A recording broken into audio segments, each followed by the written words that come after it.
Hello and welcome to another episode of Some Random Thoughts. I'm your host, Ryan Mulkowski, and on the program today, I have a very special guest. Their name is Izzy, and you can find them on Twitter at Existential Izzy. Is that correct?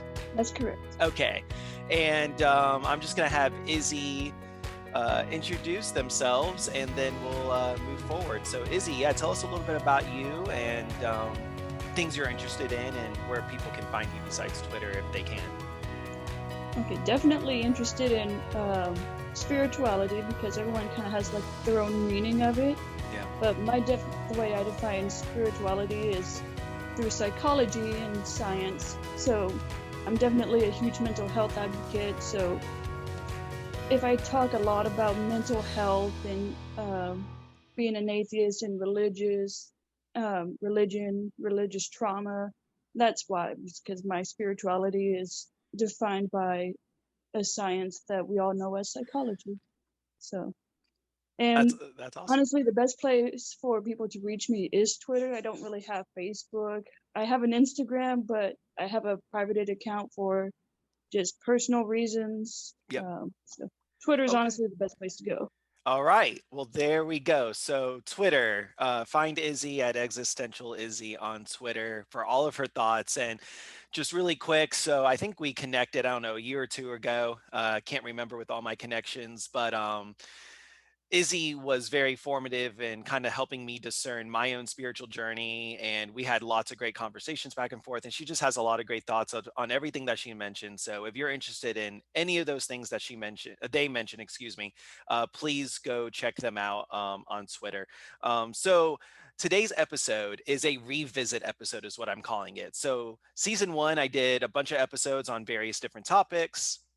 One of those topics was on soul and body, and Izzy is going to help me revisit that topic, and they're going to give me their perspective on what I had to say. They listened to the episode previously before this conversation, so they have a good idea of what I said, and they're going to tell me where they agreed and disagreed and their own thoughts about spirituality and soul and body. And particularly, we're going to be talking about the mind body connection. Um, are the mind and body connected? Are they not connected? Is there such thing as a soul? Is there not a soul? If there is a soul, what does it look like? Those types of questions we're going to just be kind of diving in and talking about. So first of all, Izzy, I want to get your perspective on your understanding of the mind and the body. Is there a mind and a body? Are they connected? Are they not connected? What are kind of your thoughts about that? Honestly, when I heard the podcast and that question was first posed, I was like, I don't think I really gave that too much thought because I think the answer might be in the middle, or maybe it's like yes and no kind of thing, where maybe sometimes it is, the two are firing together and working in tandem, and sometimes maybe not. Because of my own religious background, I think back to the times where my mind and my body were not working together, and there are times where they definitely were in sync, more or at least more in sync. So maybe that answer kind of lands somewhere in the middle, or just maybe it's not even on a spectrum. Even not quite sure. Interesting. Okay. Yeah, I never really thought about that. I'm glad you brought up that the mind body connection might not just be this monolith or static kind of phenomenon, but that it could be on a spectrum depending on the person. So, what do you think are some of the factors that either cause a disconnect or a greater connection or awareness with one's mind and one's body? So let's see.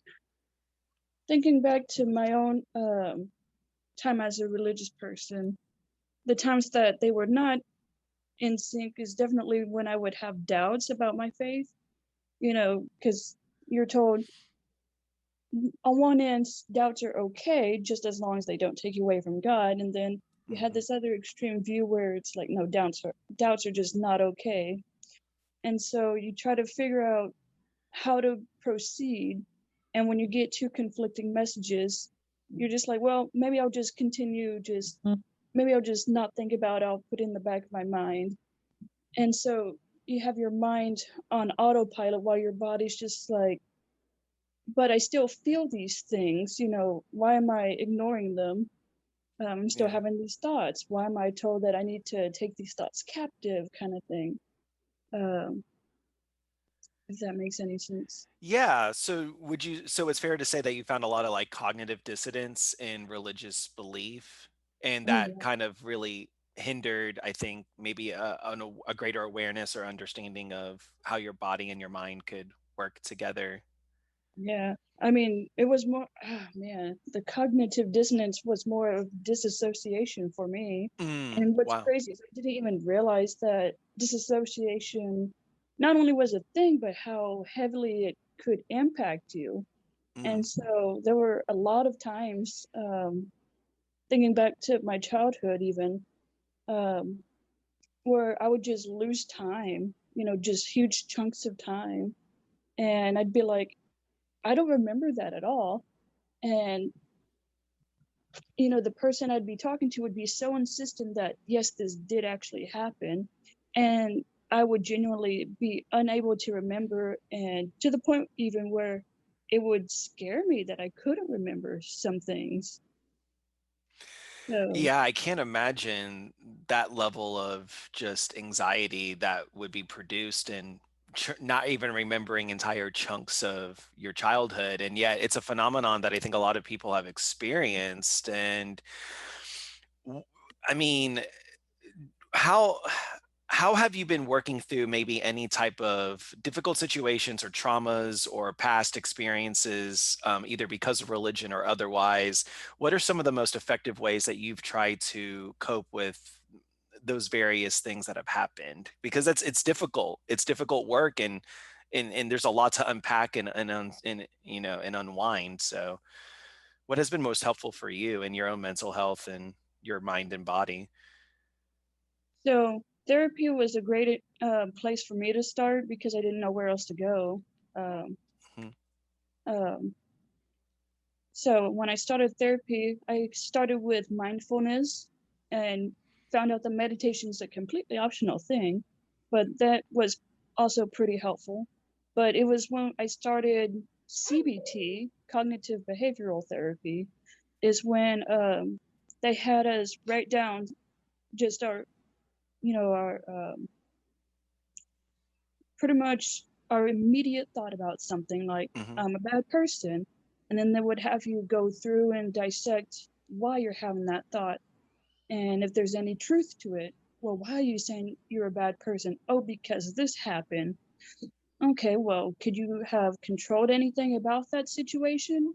Yes, no, and it took, oh man, I did CBT for at least a year. Mm. Uh, and going through even one of the first groups I did that involved CBT was with an all women's group. And they put me in a group for women with PTSD and just other general trauma. Mhm. And I learned that I had a lot of repressed emotions and thoughts and feelings, especially geared towards my ex stepmother. So Okay. it was very uncomfortable, and it was one of those love hate relationships with Yep. therapy that you get. Yep. But it was definitely the first crucial stepping stone that I had. That's awesome that you've talked about therapy. And I think it's even in this day and age, I think it's important that we talk about our mental health, and specifically we talk about the benefits of therapy and how there's nothing wrong with getting therapy. It doesn't mean you're a bad person, doesn't mean you're necessarily a broken person. It just means you're a person that needs to take care of their mind just as much as we're encouraged to get an annual physical every year, and to take care of our general physical health. So and I'm a huge proponent of therapy, and a huge advocate for therapy, and I've done therapy myself, and it's been hugely crucial. When it comes to specifically maybe some of the spiritual implications of using language like soul or spirit or things like that, where do you land just personally on your spirituality? How do you even view the topic of soul and or spirit? So soul and spirit is one of those, like, I always felt that they were very interchangeable because I never saw the difference in the word, not really. Hmm. Um, so there's no way for me to prove that we even have a soul or a spirit. So I just I just don't really put them in my vocabulary, my day-to-day vocabulary, Okay. because they don't really apply to me. But I do, I guess, translate the word to a more secular version, which is my psyche. Like, Okay. instead of saying like my soul hurts, it's like this really just hurts, how I feel this hurts my heart. Or if I'm referring to this soul thing, but I'm talking about my mind, then it's like this hurts my psyche. This is damaging to my psyche, Got that it. kind of thing. So you're So just trying to find better language for you, and you feel you've landed with psyche being an accurate word to represent maybe the non-physical part of who yeah, you are. And that's always been tricky with me, and this is something that I've had to kind of unlearn as I've progressed in my own spirituality, is that soul and spirit can be very problematic words, especially for secular people. And so for me, it's like I'm even trying to like even find better language for it, right? So like I might say like my inner self, but that seems a little inadequate. I like the word psyche actually. um I do, so I might just have to borrow that from you. go uh, ahead. and so I like the word psyche. I like the word like inner self. I when I talk about spirituality, even as a hospice chaplain and a grief counselor and stuff like that, that can even be kind of a tricky word because a lot of people do have different definitions for it. I think a lot of people think of spirituality just as exclusively like supernatural, and that it's not Yeah. necessarily the case. I mean, spirituality looks so different for so many people. How do you think what do you think are kind of some when so one of the things I talked about briefly was accessibility to spirituality. And one of my things that I'm really passionate about is I want to make spirituality more accessible for secular people, so people that are not religious, or don't believe in anything that's kind of supernatural or anything in the realm of religion or anything like that. As someone who's secular, so how would you propose maybe making this kind of conversation more accessible for people who don't subscribe to a religious or even a spiritual belief system, and when it comes to like supernatural beliefs specifically? Well, I wish I could tell people where to go. Like, oh, just get it at your local supermarket in this aisle, you know. Yeah. But for me, I found it, through therapy. My secular beliefs have, I guess, evolved around and are built around not only mindfulness and CBT, but DBT even, which is dialectic behavioral therapy. And DBT is geared towards more for people with borderline personality disorder, like I Okay. have. Okay. I think it's also for PTSD. It's for some other, it's for people who have, I guess, trigger warning, self harmed. Hmm. So my beliefs came from just combining all of those things together and picking what works best for me. So it's hard to answer that. I Yeah. wish it were so simple. Yeah, I think I do too. And so I think when we talk about accessibility, it really comes with a lot of introspection for each person, is what you're saying. It's not like a one size fits all solution. And I kind Yeah. of like that you say that and that you're honest about it, because we don't also. I think sometimes secularism in trying to really distinguish itself from religious belief can almost shift into this quasi religious hierarchical system Right. that religious people are trying to, or people that were religious are trying to avoid in the first place, right? Like we don't want to swing the other way and get stuck in this other system Right. that creates harm that we escaped from or that we chose to leave. So Like, I would love to tell people, oh, just go to therapy, but it's not that simple because there's some people who are afraid of therapy or had a negative experience with therapy who maybe don't want to try it again or they're very hesitant. So you can't just be like, oh, well, here's the simple solution. You're just dumb enough to not take it. Like, Mm, that's just terrible to.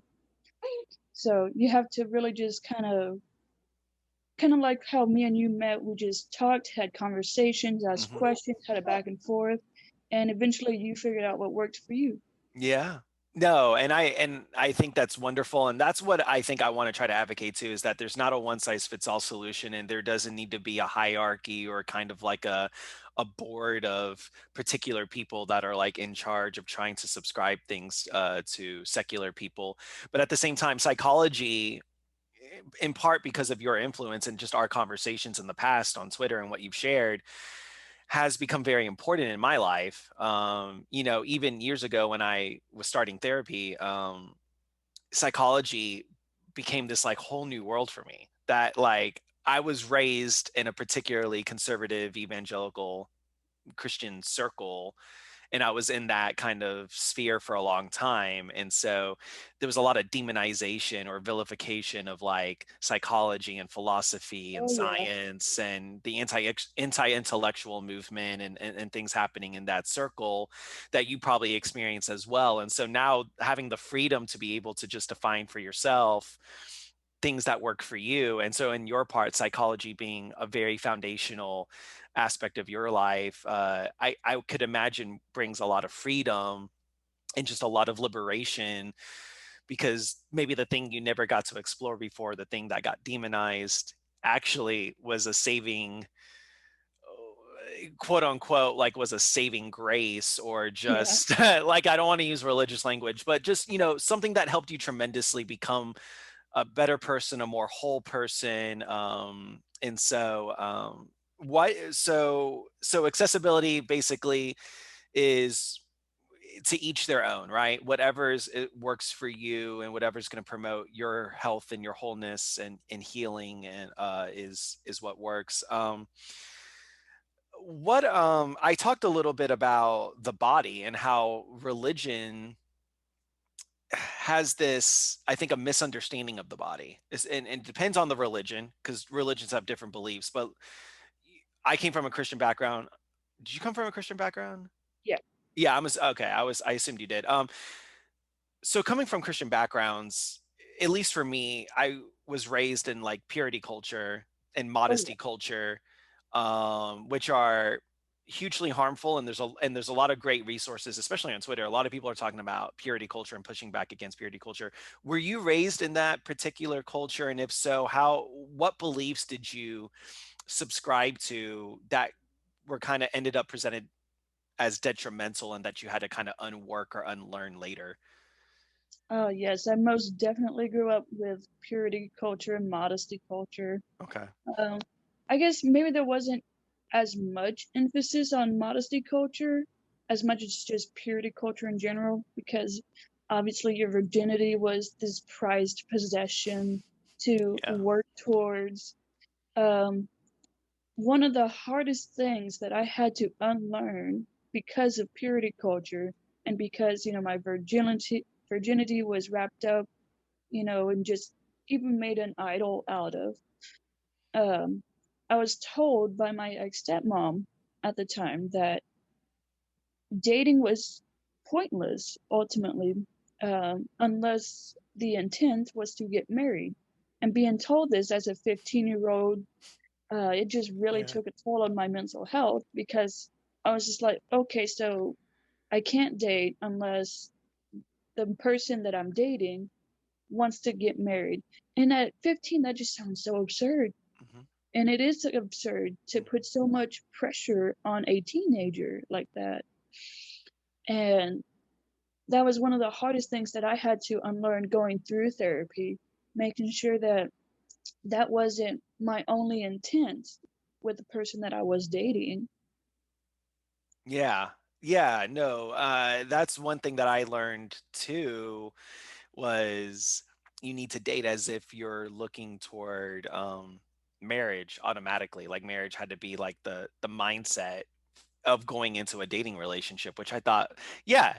I'm a teenager. Like I have no interest. Like I'm 14. I have no interest in like getting married and settling down with someone. Like I just want to like I just have this natural desire to be with people that I'm sexually and physically and also emotionally attracted to. Why does it have to be framed in this marriage thing? And I think a lot of that might be because of the fear of, oh, people are going to have sex outside of marriage and keeping you in that very narrow, like one man, one woman marriage relationship for life type of teaching, which is just so narrow and it's so limiting. And it's limiting to many people's human experience. And it's not even a healthy view of sexuality. Right. And you would know this knowing psychology and going through therapy, that it's not even healthy to put that kind of pressure, like you said, on an adolescent mind that's discovering their own body and as their bodies are changing and things like that. Modesty culture was something that I necessarily didn't subscribe to, but it was something that it was taught, which was basically, and the thing is, I went to a Christian school for middle and high school that was like independent fundamental Baptist. So it was like women had to wear skirts or dresses. They couldn't show anything above the knee, and guys couldn't even wear shorts either. I remember guys had to wear pants too, and I Oh, remember when there was like a swimming activity with this particular school or church or whatever, like women had to wear like t-shirts over like one piece bathing suits, uh-huh. and but then guys didn't have to wear a shirt or something like that. So like just like I don't like to use the word crazy. I don't, but just ridiculous. Ridiculous is a better word. Like ridiculous things, just like absurd things that don't really make any sense. And I felt like it put the onus on a girl, if Oh you yeah. will. Oh yeah. Like, oh, the girl has to make sure that the guy doesn't get tempted. The girls got to cover up themselves. The girls got to do this. The girls got to do that. But there wasn't a lot of direction for guys. Like there wasn't a lot of admonishment for, oh, guys need to make sure that the girl doesn't get tempted. The guy needs to make sure. You never really heard that. It was always on the girl. So how do you feel about kind of maybe some of the misogynistic messaging that you got as a child or as an adolescent growing up in religious culture? And how did you kind of undo with a lot of the misogyny and then also just maybe a lot of discrimination towards maybe the non-dualistic way of thinking about gender itself, because I just would be interested to hear your thoughts about that. I think that's what gives me such great freedom in being non-binary is just because I don't have to identify as something I don't even agree with in the first place that was originally laid out for me because I was expected to fit in this small little box of really strict expectations. So trying to meet all those things, it was very um, constricting. And it was really hard to breathe at one point, Mm, metaphorically speaking, but I guess literally speaking too. Um, but I hated it. I hated that women were responsible for making sure we didn't get pregnant, mm, making sure that we didn't cause anyone to stumble. If we didn't want to get assaulted or worse, that was on us too. I just, it drove me nuts. It was something that I saw even when I was in the service in the Navy. On my first ship, I was told that I had to get a bigger uniform size. I mean, you have to consider, keep in mind that all of us wore uniform, the same uniform, same working uniform, same utility uniform. So the fact that I was being told, not by my leadership, who I guess was distracted in the first place, and uh, as fate would have it, my leadership were male, mm, uh, of the male variety, I guess you could say. So they had the only other female in the division. They had her relayed to me that my uniform was distracting them. I needed to get a bigger uniform size because I couldn't help the fact that I had a very curvy body. That was just something I could not help. But there I was, just fuming that wow. instead of men controlling themselves, I had to change and I had to get the bigger uniform. It just pissed me off to no end. I can't even imagine. It's like you escape constricting religious culture, you end up going into the military and then find the same kind of BS Mentality. mentality that you were escaping from and you thought would be different because the military is supposed to be a secular institution, and yet they're still perpetuating like that same type of misogynistic BS. That's got to be extremely frustrating. Do you still, is it still something that you experience from time to time, even just out in the world? I mean, are you still dealing, do you still deal with harassment and things of that nature? Are you seeing it getting any better? Is society becoming more enlightened about these type of things, or is there still like a ways to go? Is there still progress that needs to be made? I think we are making progress. I just don't think we're making enough progress. Okay. Um, I don't get harassed nearly as much anymore, but I definitely did when I was in the service. Mm, Um, Even like when I had a boyfriend, I would get hounded. Oh, well, you can't have a friend, that kind of thing. mm, Uh, just I saw less and less of it as time went on. Um, and I guess it was kind of a saving grace, so to speak, because of the pandemic, having to wear a mask all the time, mm. that men couldn't, your normal cis hetero men couldn't tell me, oh, just smile, Yeah. just so that was That's a nice. good point too. Yeah. And just maybe increased isolation, not having to run into cis hetero men all the time, being obnoxious and just like harassy about things. Yeah. No, I get that. And that to me just like it just hurts me as like a cis hetero man, just that women and non-binary individuals and other men too, to a lesser extent, have to constantly be assaulted and harassed for who they are. As you are looking toward a place of greater freedom and liberation, you still are met with oppression and marginalization. And that for me, I think was one of the biggest reasons why I just decided to leave religion altogether, was because as I did my best to try to reform, it wasn't getting any better, right? And I Right. decided, and then there were lots of other reasons. That's just one reason, but that was one reason, is that I saw that faith communities were not doing enough to encourage liberation, free expression.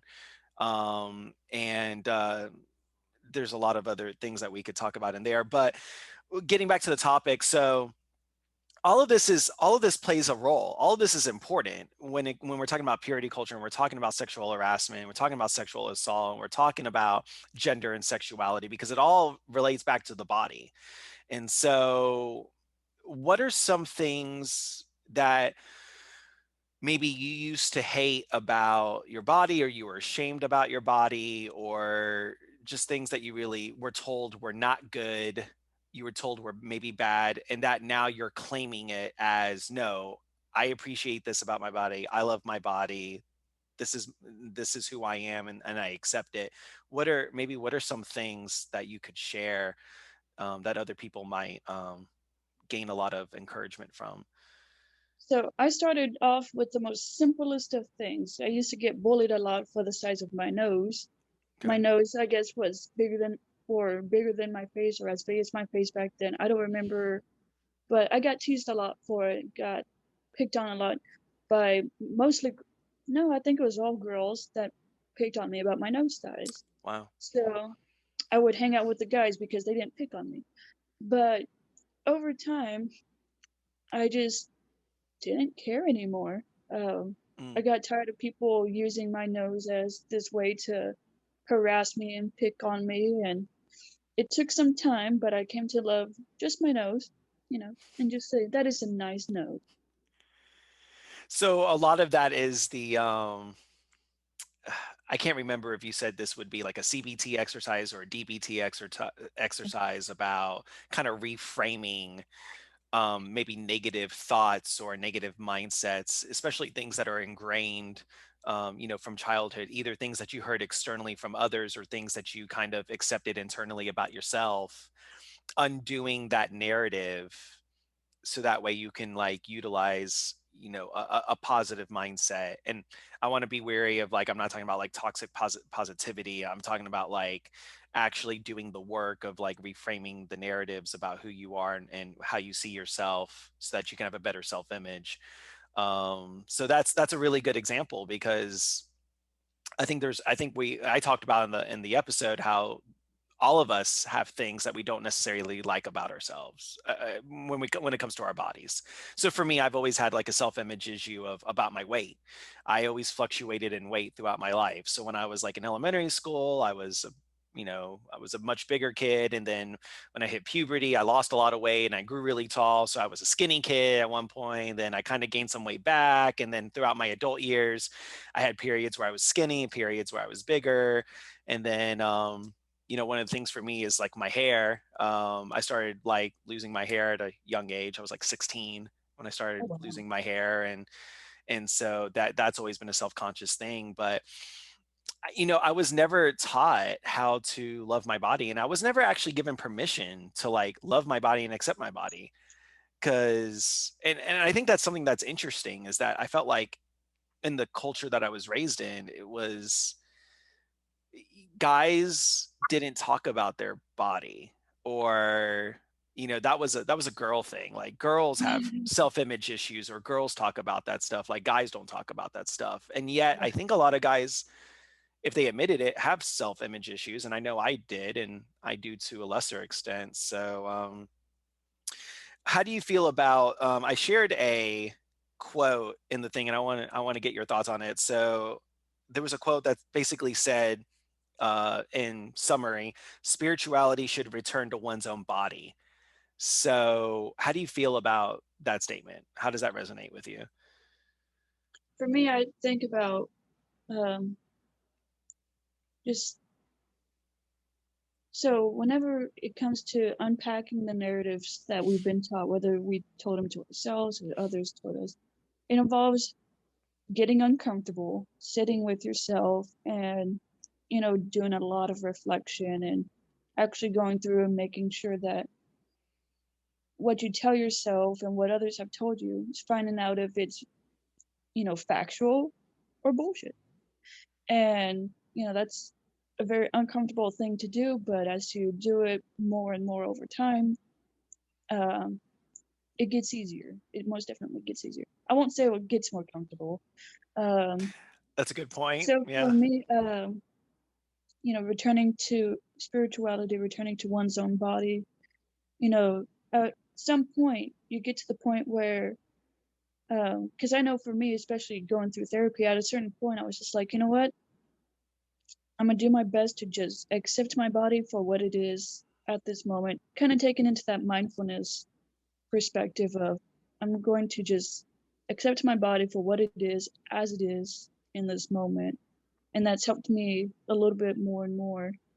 So while I still have a hard time like looking at my body naked in the mirror, Mm. at least I'm just like, it doesn't cause as much dysphoria for me, or dysmorphia, I guess, would be how I perceive my body. Wow. And I can imagine it would take a lot of work, and still takes a lot of work. I feel like it seems like it's almost like a daily journey or a daily exercise for Absolutely. you. And I think that's on one thing that I want to encourage listeners about when it comes to kind of rewriting the narratives, if you will, right? And the negative self-talk and all of these things, is that it's not like an overnight exercise. It's not like a light switch that you can just be in a negative state and then all of a sudden like flip the switch and then you're just in this like positive state. It's you're constantly grappling with these things, and you're constantly working to undo those things. But I appreciate the encouragement you shared about your own life, where you said it gets easier, it doesn't necessarily get more comfortable. Yeah. but but I guess you're more comfortable in the uncomfortableness of Yeah. it, maybe like you're more acquainted with it is what it sounds like Right. you're saying. Yeah. And that's such a hopeful thing that I want people to remember from this episode, if they don't remember anything else, is being acquainted with the uncomfortableness is okay. It's okay to dive deep into those spaces that we don't want to necessarily dive into. We want to avoid them or go around them or pretend they don't exist. But basically, I have a therapist friend who says the only way out is through. Right. Absolutely. That is so And true. man, that like wrecked me when he told me that years ago. I was like, oh man, like because I didn't know how to cope with my emotions. I didn't know how to cope with my mental health issues and stuff like that. And my entire life, I was either told to pray more or to read my Bible more, that, I was Pray just being, harder. yeah, pray hard. Yeah, I was being oppressed by a demon or like, just like stuff like that. And then later on, I was just told that, oh, you just need to have more positivity, or you just need to, like stuff that was just unhelpful. And, what I really needed is someone to give me permission to go, it's okay to like work through your stuff. It's okay to like dive into it. And it's okay that, and you're okay. You're not necessarily a horrible person or a bad person for having these issues. Your mind, your brain is an organ just like all the other organs in your body, and when someone put it as simple as that to me, I was like, huh, yeah, I can take care of my mental health just like I take care of my physical health. Right. And there's something to be said of, I believe that everyone should have access to a therapist at least once a year, or like maybe a psychologist or a mental health professional, just like you have access like a primary care physician once a year for your physical thing, for your physical body and your physical needs. Everyone should have access to a mental health professional once a year at least, just to get a check-in, like how are you doing, Absolutely. and have a plan of care for your mental health just like you have a plan of care for your physical health. And that's why I like having conversations about this, and I really appreciate you being here because you're helping to continue the message and to continue to promote therapy and psychology and all of these wonderful things that help people, and I'm not necessarily wanting to just demonize religion or spirituality in general, but we need to talk about how religion and spirituality can be detrimental for our mental and our physical health and our well-being, and the messaging that comes out of that space. And so I think, just to close this, Izzy, I just wanted to ask you a couple of things. There were three things that actually four things. We're only going to talk about three of them. There were four things about the body that I talked about at the end of the episode. And the first thing was the body as a reliable companion, and how we need to be better listeners of our body. Um, what are kind of your thoughts about being a good listener of your body, or how do you listen to your body? Like if somebody's listening to this and they're going, I have no idea what that means. What does it mean to listen to my body? What do you do to listen to your body? Okay, so I guess I can start off with saying um, I first took the word Holy Spirit or Holy Ghost and I translated it, so to speak, to a secular version that I call intuition or your gut feeling.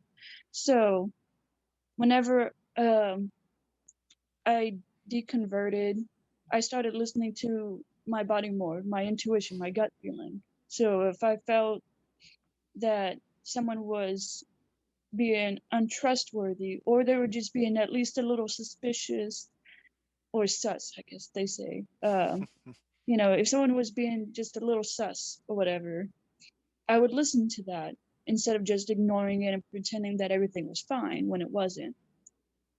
Or if someone was trying to pressure me into doing something that I didn't want to do, instead of just being the yes man and just going along with it, I finally had the confidence to push back and say, no, I'm not going to do that. That's great. So intuition, I think, is a really good word, or listening to your gut is a really good way of describing kind of listening to your body. Because I think you're right. Your body does respond to situations, and and you know this from psychology, so you know that the nervous system plays a major role in the mind body connection, right? And that our nervous system has these like flight or fright, or there's just these like responses, right, that fire off. And I Mm-hmm. think a lot of times we neglect what our nervous system tells us or what our body tells us. And what that means is that we're not listening to what the body is doing. The body is communicating for a reason. So, yeah, I appreciate you sharing that. So the second thing is, a body is a capable mediator between our consciousness and the world around us. Um, how do you try to maybe more align, mind? We can call it consciousness. I think a lot of secular people use that word, and I feel like it's a fairly accurate word, mind or consciousness. How do you align that with the world around you? Like, how do you try to promote better mental health in your own life as you face a world where you're still going to have pressures, you're still going to see traumatic events, possibly traumatic events will happen to you from time to time. How do you heal yourself from those things? Ooh, man, what a loaded question. I know, sorry. But it's a good one. Oh goodness. I remember getting this little book from my chaplain recently, and it's called Heart of a Buddha. And one of the things that I read was, since everything is a reflection of our mind, everything can be changed by our mind. And I still Mm, think about that quote and how it informs my own beliefs because of the psychology, all of the therapy I've gone through. And like I would start with the most recent trauma that I had, which was back in December. I had a car accident. I was mm. still pregnant with this little kiddo. I was 33 weeks Wow. pregnant. Wow. I still have flashbacks every now and again. There are moments when I'm driving that I'm still just completely scared out of my wits, but I have to take a deep breath and just exhale slowly and remember that I am safe. I am aware of my surroundings, and I just have to take those little baby steps and just go, I made it through, driving from point A to point B, nothing bad happened. I am okay. My child's okay. Everyone in my car is okay. And sometimes it's just those little victories, so to speak, that matter.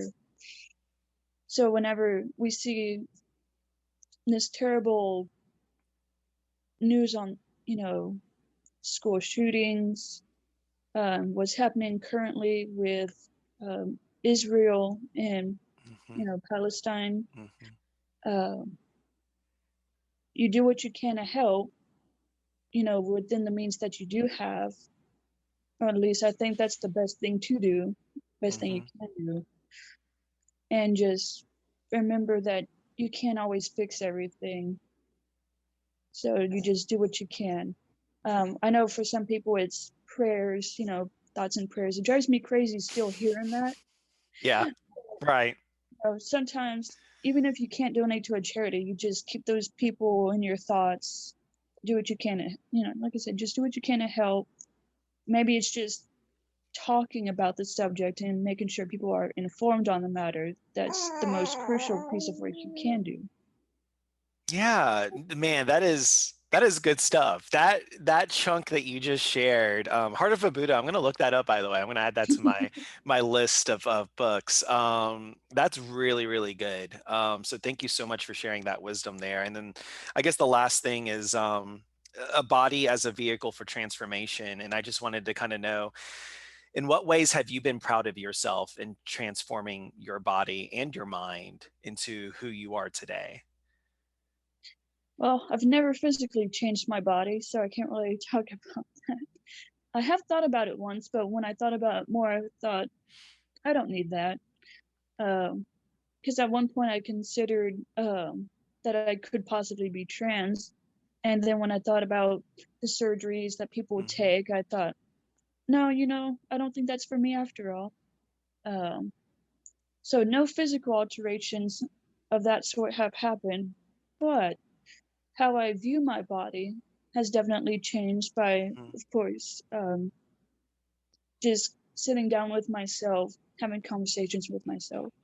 Heck, less than a year ago, I was still very much struggling with self-hatred, Mm, and I don't really think I struggle with it as much anymore. There are still moments where I'm just like, damn it, I hate myself.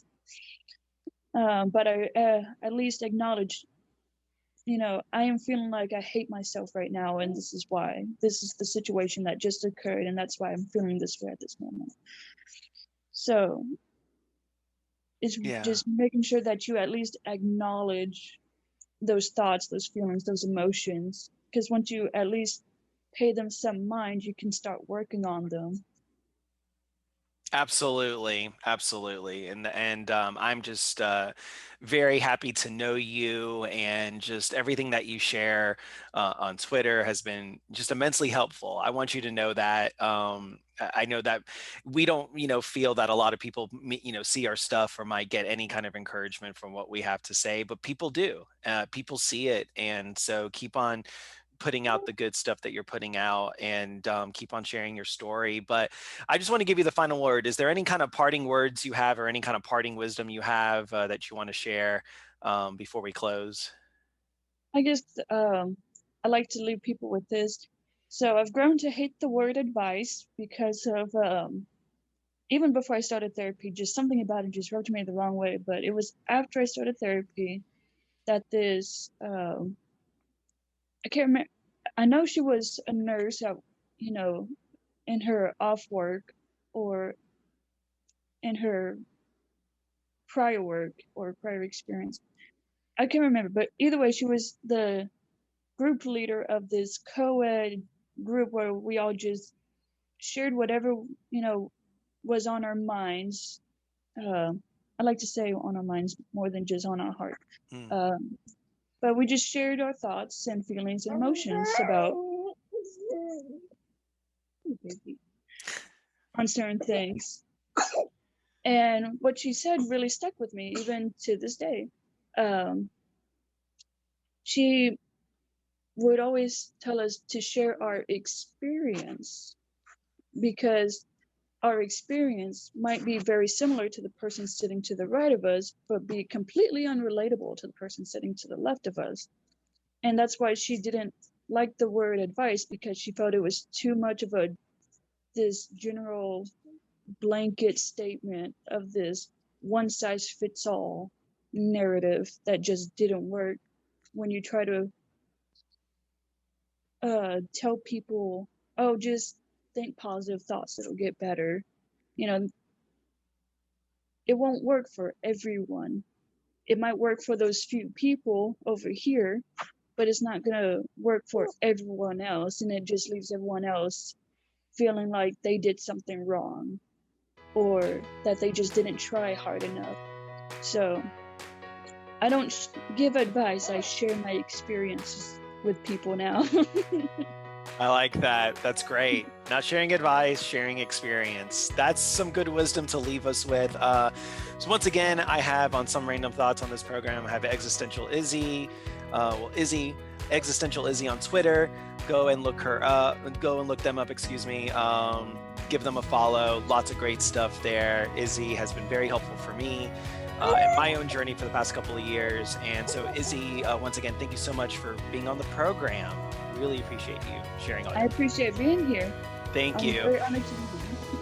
Thank you so much. And so we'll close out the program. And I just want to share, you have one life, make the most of it. And we'll see you all next time on the program. Thank you so much.